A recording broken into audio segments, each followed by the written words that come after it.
Bonjour à tous. En fait, on m'avait pas demandé d'intervenir, donc je fais ça un petit peu au pied levé, très rapidement.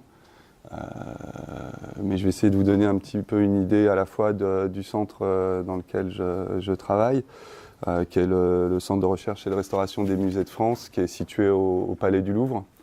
Et je vais essayer de vous donner une idée des activités, notamment de développement laser et de spectroscopie optique qu'on met en œuvre depuis maintenant un petit peu plus d'un an au C2RMF. Et c'est des activités que j'avais commencées il y a un peu plus d'une dizaine d'années, presque 15 ans, au laboratoire de recherche des monuments historiques où je travaillais avant, et notamment le développement d'une technique qui s'appelle la LIPS pour Laser Induced Breakdown Spectroscopy. Le C2RMF, donc ça c'est une présentation que j'ai donnée dans le cadre d'une école doctorale il y a une quinzaine de jours, qui normalement dure 1 heure. Je vais essayer de vous faire ça en 10 minutes. Donc on va juste aborder 2-3 points de la présentation. Pour vous donner une idée donc, du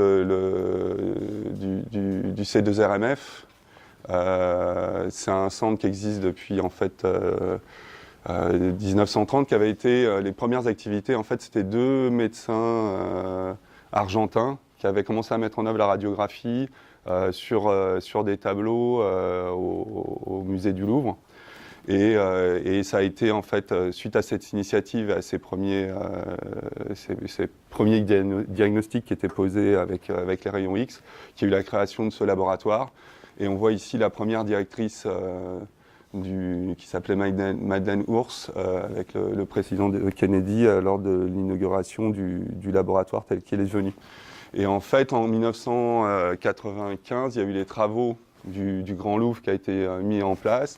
Et il y a eu la partie laboratoire au niveau, on voit ici, au niveau du jardin des Tuileries, donc au bout du pavillon de Flore, la mise en place de ce laboratoire. Et en creusant, en fait, en mettant en œuvre les travaux, on a mis au jour l'atelier de Bernard Palissy, qui était un sculpteur, un céramiste de la Renaissance. Et en fait, le laboratoire est construit réellement, la cuve qui supporte l'accélérateur de faisceau d'ion Aglaé est posée sur l'atelier de Bernard Palissy. Ce qui est assez rigolo. Et aujourd'hui, on étudie au sein du laboratoire la mise en œuvre de ces céramiques. Et il y a des gens dans le groupe Objet qui font ces recherches depuis 2-3 ans maintenant pour essayer de trouver la technique de Bernard Palissy. Donc c'est un juste retour des choses et c'est assez rigolo. L'ensemble des objets et de ce qui était présent sur place a été effectivement récupéré et on a en fait si je commence à faire des digressions comme ça, on va passer 1 heure et demie, mais ce qui est assez rigolo, c'est qu'il a laissé, en fait, même dans ses écrits, il n'a pas donné d'informations sur ces techniques de mise en œuvre. Et il a lancé une sorte de défi aux futurs scientifiques en disant « essayez de trouver comment je faisais ». C'est écrit tel quel, je simplifie un peu, mais c'est ça. Et en fait, aujourd'hui, il y a effectivement 3 personnes qui, quasiment à plein temps, essayent de remettre en œuvre correctement les choses. Et surtout de repartir, parce qu'une des grandes difficultés, c'est de retrouver les argiles qu'il utilisait, qui évidemment vont donner des propriétés un petit peu particulières, indépendamment du mélange, etc. Et aussi des conditions de cuisson pour réaliser à la fois les glacis et l'ensemble des objets. Le C2RMF, en fait, la partie laboratoire, c'est au niveau du carrousel, c'est ce qu'on a vu dans la partie creusée, mais il faut savoir que ce centre, c'est à la fois un laboratoire, un centre de recherche et de service au premier titre, mais il y a aussi une partie restauration qui est présente. Et donc qui est situé dans le bâtiment de Flore qu'on voit ici, là, le pavillon de Flore, et une autre partie qui est située à Versailles, au niveau des petites écuries, où il y a aussi des restaurateurs qui interviennent. Donc là, on voit quelques images du laboratoire. Les missions, c'est la recherche sur le patrimoine, la connaissance de la conservation, et aussi le suivi de la restauration. Et ça s'adresse à tous les musées de France, pas seulement au Louvre. Donc la mission, elle est nationale de ce point de vue-là. Il y a à peu près 12 à 13 000 musées de France sur le territoire. Donc ça vous donne une idée du nombre d'objets qui peuvent être concernés. Et il y a 4 départements, un département recherche, un département restauration, un département conservation préventive et un département documentation. Et à l'intérieur du département recherche, il est séparé comme ça, avec un groupe objet, un groupe peinture de chevalet principalement, mais pas seulement, un groupe datation, on a les moyens d'extraction ou de préparation d'échantillons pour le carbone 14, notamment les échantillons qui sont traités après à Saclay, et on a à peu près une 80-90 dates possibles de mesures par an. Le faisceau d'ion, Aglaé, l'accélérateur. Aglaé, ça veut dire accélérateur Grand Louvre d'analyse élémentaire, d'accord, qui est situé dans le laboratoire. C'est le seul accélérateur au monde qui soit uniquement dédié à l'étude du patrimoine. Et un département d'imagerie scientifique. Dans le groupe Aglaé, il a été un petit peu étendu. Maintenant, on a le groupe laser dont je m'occupe et de développement de spectroscopie optique. Je vais vous faire juste un petit point sur ce que c'est que la technique LIPS, comme ça vous aurez une idée. Et puis je vous montrerai après quelques applications en essayant de rester court. Le laser, vous êtes tous au fait que c'est un objet qui commence à être un petit peu ancien maintenant. Ça a été inventé par Neumann en 1960, mais en fait c'est un objet très simple. C'est un petit barreau, une lampe flash. Alors aujourd'hui, c'est généralement on commence à avoir des diodes, mais une lampe flash, comme une lampe flash d'appareil photo finalement. Un petit barreau qui est un cristal, là c'était un cristal de rubis. Et puis vous alimentez ça, vous faites flasher, vous générez votre effet laser. Donc technologiquement, c'est très simple. Comment ? Oui, et bon, après vous bloquez les choses à l'intérieur d'une cavité et puis vous obtenez votre effet laser. Et puis dès qu'on a inventé le laser, on a essayé de voir ce qui se passait quand on faisait une interaction avec la matière. Et puis on a vu qu'on créait un certain nombre de phénomènes et qu'on pouvait retrouver des spectres. Donc les physiciens ont cette force assez rapidement de regarder ce qui peut se passer. Et puis il y avait déjà eu un certain nombre de travaux qui avaient montré aussi qu'il y avait d'autres types de spectroscopie qui pouvaient être réalisés. Et au niveau du patrimoine, les premières publications réellement d'utilisation du LIPS avec le patrimoine, c'est 97. Et c'est des équipes notamment en Grèce, au Force, qui est un laboratoire assez connu, qui a été dirigé pendant longtemps par Kostas Fotakis, qui est maintenant ministre de la Recherche en Grèce. Juste pour vous donner une idée de la technique LIPS et de son principe, ça consiste à focaliser un laser impulsionnel, d'accord, sur une surface. On va avoir une interaction laser-matière et on va avoir la création ce qu'on appelle un plasma très dense, et on va avoir une phase d'interaction entre le laser et le plasma puisqu'on est en régime nanoseconde, d'accord. Donc on a un début d'interaction avec le laser, la création du plasma, on chauffe le plasma avec le laser. Et puis on va avoir l'expansion de ce plasma, donc ça c'est le temps de la durée d'impulsion.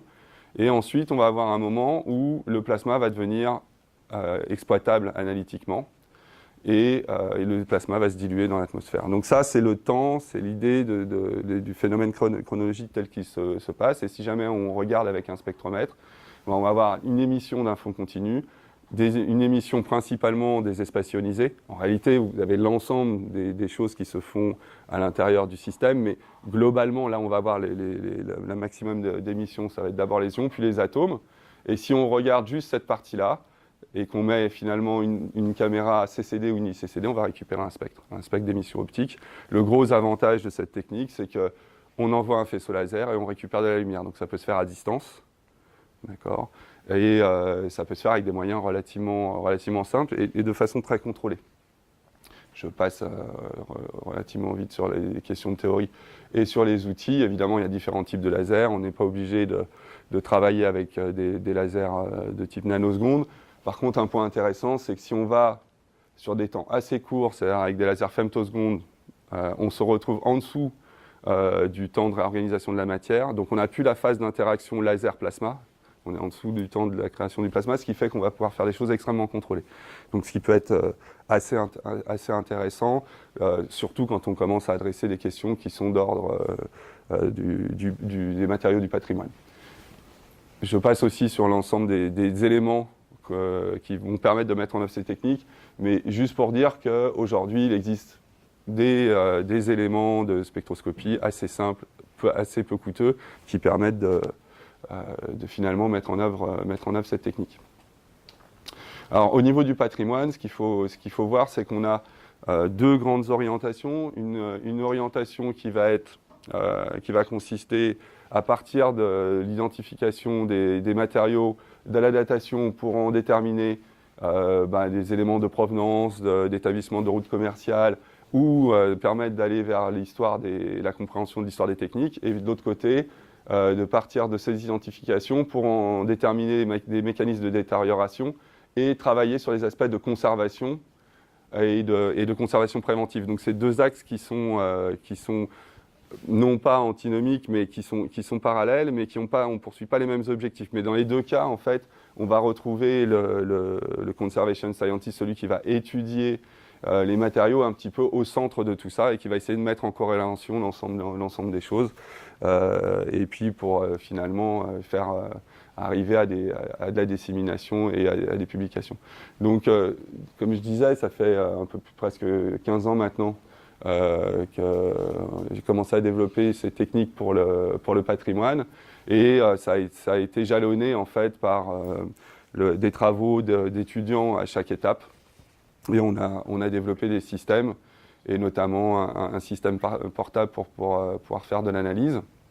Donc on est parti en fait du début d'un montage sur une table optique, on le voit ici, en achetant un petit laser, des petits spectros, et en développant dans le même temps un soft associé, ce qui nous a permis donc pour à la fois faire l'analyse élémentaire, mais aussi en travaillant sur les bases de données et de la reconnaissance automatique. Et ce qui a permis finalement de le mettre en œuvre à la fois alors au début principalement sur les peintures murales, mais aussi sur d'autres types d'objets. On voit ici l'analyse d'une cardation et l'identification d'un spectre de pigments de type vermillon en mélange avec du blanc de plomb. Et on a petit à petit développé un système portable qu'on a finalement packagé à l'époque avec une société qui n'existe plus maintenant qui s'appelle IVA, parce qu'un de mes étudiants s'était mis à travailler dans cette société et donc connaissait bien le système, et on avait repackagé le système qui nous a servi à aller un petit peu partout sur le terrain. Donc on le voit la mise en œuvre à différents stades de son développement d'ailleurs, à la fois à l'abbaye de Saint-Savin, à Notre-Dame de Paris, à Villeneuve-les-Avignon. On a comme ça travaillé sur un très très grand nombre de sites. Je vais passer sur les applications plus générales. C'est une technique qui est assez versatile et qui peut... vous connaissez tous l'histoire du rover Curiosity et du LIPS qui est toujours en fonctionnement et qui a plus de 3 millions de tirs aujourd'hui sur Mars. Donc ça montre l'intérêt de la technique. Là, l'idée, c'est de faire une sorte de screening sur Mars, c'est-à-dire qu'on regarde les zones d'intérêt et ensuite le rover se déplace et met en œuvre d'autres techniques plus fines. Voilà. Mais au moins on a la composition élémentaire et c'est assez intéressant. Ça c'est du LIPS en mode cartographiste que j'avais développé pendant ma thèse quand j'étais au CEA. On voit ça, c'est sur un exemple sur des ségrégations de cuivre dans un échantillon d'aluminium, et la cartographie obtenue en LIPS par rapport à celle obtenue avec un microscope électronique à balayage en EDS, avec une résolution intéressante. On est à 3 microns, on voit les points, entre chaque point il y a 5 microns. Donc on voit les petits tirs LIPS, ça a été réalisé en fait après la mesure, donc c'est assez pertinent en termes de mapping. Et dans le cas du patrimoine et des peintures, là on voit une coupe avec différentes couches, d'accord. En LIPS, on n'a pas besoin de faire de prélèvement, on pouvait faire de l'analyse répétée, donc comme ça, avoir une analyse résolue en profondeur. Et donc on voit la variation et on peut remonter en fait aux différents pigments, aux différentes couches. Donc un certain nombre d'applications de la littérature, je vais passer là-dessus. Je vais juste vous montrer aujourd'hui ce sur quoi on travaille, que vous ayez une idée. Oui, on a intégré dans le cadre d'un Equipex qui nous a permis de développer un laboratoire mobile dont j'ai la responsabilité globalement, avec une idée de pouvoir amener sur le terrain l'ensemble d'un certain nombre de techniques d'analyse de tous ordres et d'imagerie. Et on est intégré aussi au sein d'un programme européen qui s'appelle Hyperion. Donc il y a une partie qui est à la fois du développement de nouveaux outils et une partie qui est déjà mise à disposition de la communauté où on apporte de la fluorix portable, de la DRX, on fait de la thermographie infrarouge stimulée et du terahertz. Ça c'est un exemple, mais je ne vais pas m'arrêter là-dessus, de couplage en fait à la fois LIPS et diffraction X. On voit la complémentarité des techniques. Et je vais juste, pour pas rester trop longtemps, aujourd'hui on essaye de développer un système lipsiframent. L'idée c'est de pouvoir coupler en fait à la fois l'analyse élémentaire et l'analyse moléculaire, d'accord, et donc de faire à la fois du raman en pulsé, en mode pulsé, de la fluorescence et du LIPS. Donc l'idée c'est de pouvoir utiliser, on voit ici un schéma du montage, mais on voit ici une photo, donc on a plusieurs lasers. On peut mettre en œuvre toutes les longueurs d'onde, donc à la fois dans l'infrarouge, dans le visible ou dans l'UV. Et en fait, en jouant sur l'énergie, où on génère de la fluorescence, d'accord, et la fluorescence va commencer un petit peu après l'impulsion laser et va continuer un petit peu après, où on met en œuvre du raman en montant un petit peu l'énergie et on regarde que pendant l'impulsion laser, où on monte l'énergie encore et on se retrouve en régime LIPS, et à ce moment-là, on regarde le signal un petit peu après l'impulsion laser, comme je l'ai montré au début, c'est un phénomène qui est un petit peu décalé et on regarde le plasma. Donc en fait, avec une même source et un même type de détection, on peut choisir quel type de spectroscopie on va mettre en œuvre. Donc là, en fait, on est en train d'évaluer les différents paramètres. Donc on voit là les différentes possibilités laser. Bon, aujourd'hui, on en a encore d'autres. Différents types de spectromètres. Alors à la fois des Cernit-Turner avec des ICCD, des Ocean Optics qui sont des petits spectros, des spectromètres à échelle où on peut voir d'un coup une grande gamme. Et on essaye de trouver en fait le meilleur compromis. Évidemment, ça veut dire faire des compromis. Avoir un outil comme ça qui coupe l'ensemble des spectroscopies, qui reste portable et relativement léger, ça oblige à faire des compromis. Par contre, ça permettra d'avoir exactement à un même point une analyse moléculaire, une analyse de fluorescence et une analyse élémentaire, ce qui aujourd'hui n'est pas possible, et de pouvoir le faire, on l'a vu tout à l'heure au travers des exemples, on va rester sur un format qui est à peu près le même, in situ, n'importe où, à la fois sur un monument ou dans une réserve de musée en possédant un grand nombre de collections ou sur site archéologique. Donc c'est l'idée qu'il y a derrière. Et donc on évalue là aujourd'hui aussi les meilleurs moyens de détection et l'ensemble de la chaîne.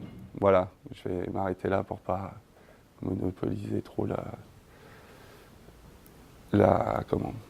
parole. Je vous remercie de votre attention.